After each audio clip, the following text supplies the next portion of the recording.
Hi all most of the days வந்து அஸ்வின் இருக்கும்போது நைட்டே கிச்சனெல்லாம் க்ளீன் பண்ணி வச்சுப்பேன். ஸோ தட் எனக்கு மார்னிங் கொஞ்சம் ஈஸியாக இருக்கும் அப்படின்றதுனால.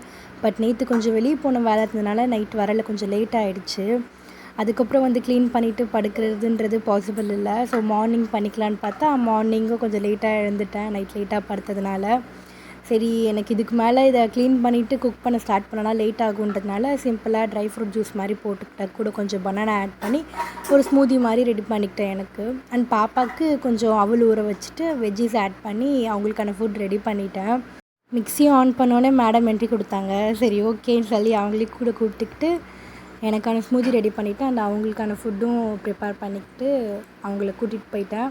இதுக்கப்புறம் தான் அவங்கள பாத் பண்ணி ஃபீட் பண்ணிவிட்டு அண்ட் அதுக்கப்புறம் அவங்க தூங்குகிற நேரத்தில் வந்து கிச்சன் க்ளீன் பண்ணிவிட்டு லன்ச் ப்ரிப்பேர் பண்ணணும். என்னோடய வீடியோஸ் பிடிச்சிருந்தா லைக் அண்ட் சப்ஸ்கிரைப் பண்ணிக்கோங்க. See you all in next video. Tata, bye bye.